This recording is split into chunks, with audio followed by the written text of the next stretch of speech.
Hello বন্ধুরা, আপনারা একটা বিষয় নিয়ে জানতে চেয়েছেন এলজিডি পরীক্ষার জন্য কি কি বই পড়বেন। সামনে যেহেতু এলজিডি পরীক্ষা আসছে, প্রশ্ন প্যাটার্ন ইতিমধ্যে জানিয়ে দিয়েছি। তো আজকের ভিডিওতেও আমি প্রশ্ন প্যাটার্ন সম্পর্কে হালকা বলে দিব এবং কি কি বই পড়বেন সেই সম্পর্কে বলবো। তো প্রশ্ন প্যাটার্ন নিয়ে আগে আলোচনা করি। এবার এলজিডি পরীক্ষাটা একটু ডিফারেন্ট, মানে এই পরীক্ষা হচ্ছে টোটাল আপনার 2 ঘন্টা 30 মিনিট, 2 ঘন্টা 30 মিনিট সময় ধরে আপনাকে পরীক্ষা দিতে হবে এলজিডি পরীক্ষার জন্য। তো এখানে আপনাকে কি কি হবে, এই পরীক্ষাটা একসাথে এমসিকিউ প্লাস রিটেন হবে। MCQ plus written.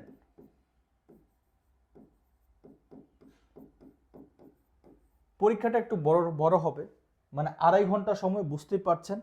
তো এমসিকিউ হবে প্রথম 1 ঘন্টা, তারপর রিটেন হবে 1.5 ঘন্টা।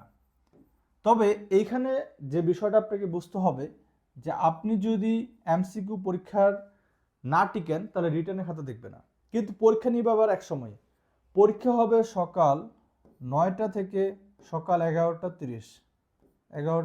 30,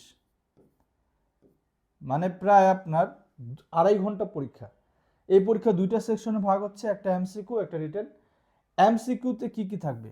এমসিকিউ থাকবে নন নন ডিপার্টমেন্ট এমসিকিউ থাকবে কমপক্ষে 40 মার্ক, আর ডিপার্টমেন্ট থাকবে কতটুকু? ডিপার্টমেন্ট থাকবে 20 থেকে 30 এরকম থাকবে। এটা একটা পরীক্ষা হবে 1 ঘন্টার।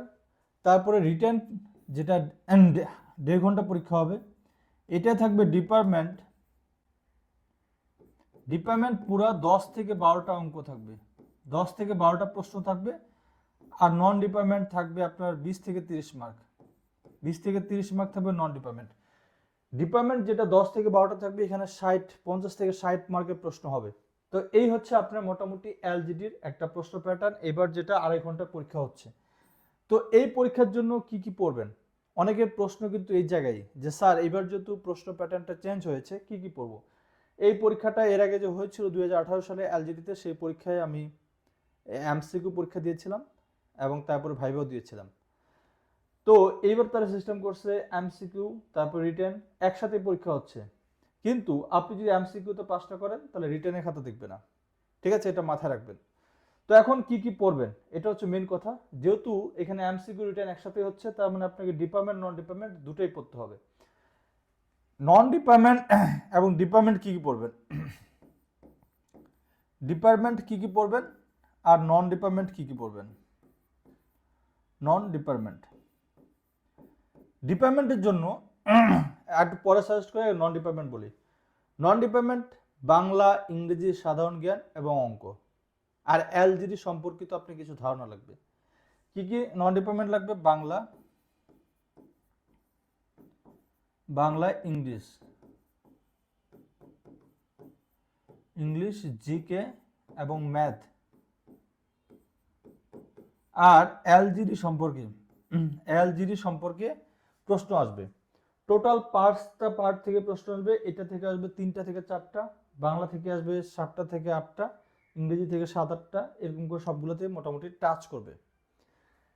আর ডিপার্টমেন্ট থেকে তো এমসিকিউ আসবে বা রিটেনও আসবে, আর নন ডিপার্টমেন্টও এমসিকিউ আছে বা রিটেনে কিছু পার্ট আছে। তো এখন কি বই আপনাদের জন্য সাজেস্ট করা যায়? ডিপার্টমেন্ট দেখুন, আমি একটা এমসিকিউ বইয়ের কথা বলি, রেডিমিক্স। রেডিমিক্স বইটা আপনারা পড়ুন। রেডিমিক্স সিভিল ইঞ্জিনিয়ারিং এমসিকিউ বই।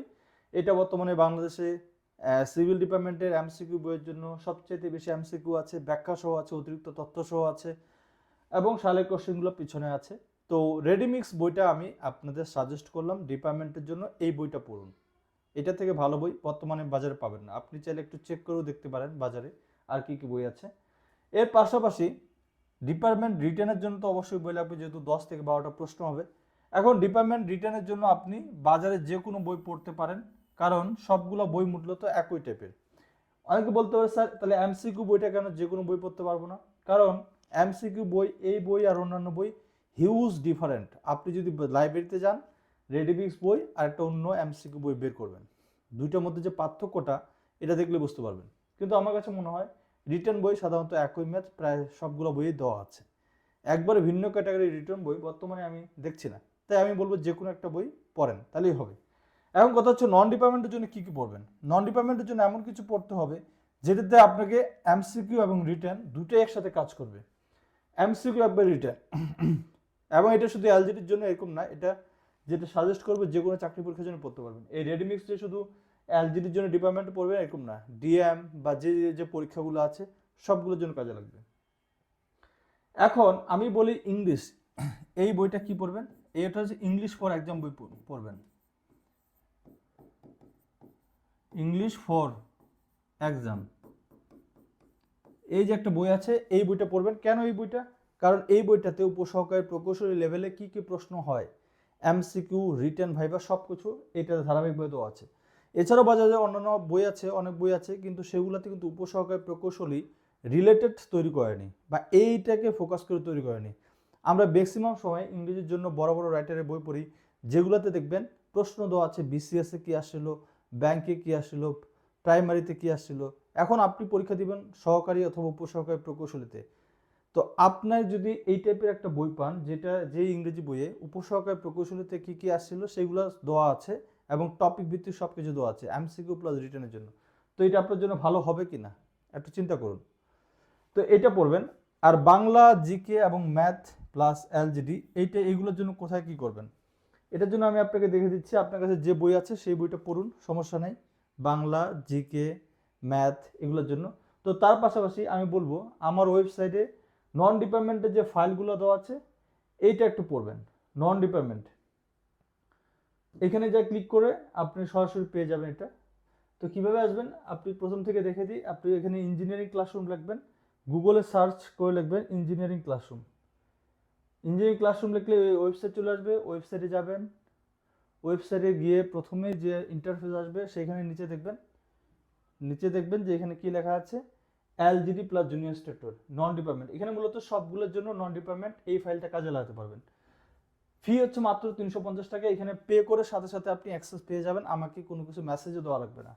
এখানে কি কি আছে দেখুন, এখানে আপনার জুনিয়র স্টেটর এলজিডির জন্য হোয়াটসঅ্যাপ গ্রুপ আছে, আমাদের ইংরেজি পিডিএফ আছে, ইংরেজি কি কি পড়বেন এখানে ক্লিক করলে ইংরেজি ফুল পিডিএফ ফাইল পেয়ে যাবেন, বাংলা ব্যাকরণ সব কিছু দেওয়া আছে, তারপর বাংলা সাহিত্য, বাংলাদেশ বিষয়াবলী, আন্তর্জাতিক বিষয়াবলী, অঙ্ক পিডিএফ এবং জুনিয়র স্টেটরের জন্য সাজেশন। এইখানে যে সাজেশনটা দেওয়া আছে এটা সবগুলোর জন্য কাজে লাগবে, জুনিয়র স্টেটর হোক, ডিফারেন্ট মিস্ট্রি হোক, সবগুলোর জন্য।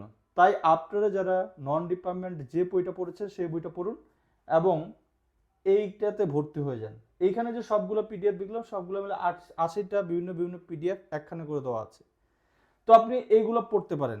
এগুলো কিন্তু একটা বইয়েরই অংশ এবং এই বইটা আমার এই মাসে বের হবে।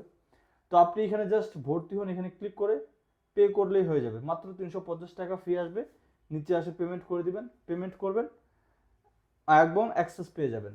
তো প্রথম যারা এই ওয়েবসাইটে প্রথম আসবেন প্রথমে আপনাকে রেজিস্ট্রেশন করতে হবে। রেজিস্ট্রেশন কী করবেন, এই লগ ইনে ক্লিক করবেন, লগ ইনে ক্লিক করলে একটু নিচে আসবেন যে রেজিস্টার, এই রেজিস্টারে ক্লিক করে আগে আপনার ইমেল এবং ফোন নাম্বার নাম দিয়ে রেজিস্ট্রেশন করে ফেলবেন। তারপরে আপনি ওই ইমেল এবং পাসওয়ার্ড দিয়ে এখানে লগ ইন করে তারপরে কোর্সটা আপনি বাই করবেন। তো এখান থেকে পড়লে আশা করি সব কিছু কমন পেয়ে যাবেন। এখানে যেভাবে দেওয়া আছে এগুলো পড়লে আর কিছুই লাগবে না। এই পিডিএফ ফাইলগুলো আমার এখানে আছে, আমি একটু দেখাই দিই। এই যে বাংলা ব্যাকরণ দেখি, এটা সাজেশন, এটা ওর মধ্যেই পাবেন, এটা সাজেশন। তো ইংরেজি এখানে দেওয়া আছে, ইংরেজিটা দেখাই দিই আমি। দেখুন ইংরেজি যেভাবে দেওয়া আছে একবার অধ্যায় ভিত্তিক, প্রথমে বেসিক অংশগুলো দেওয়া আছে সুন্দর করে, এইভাবে প্রত্যেকটা সাবজেক্টে পিডিএফটাগুলো সাজানো আছে।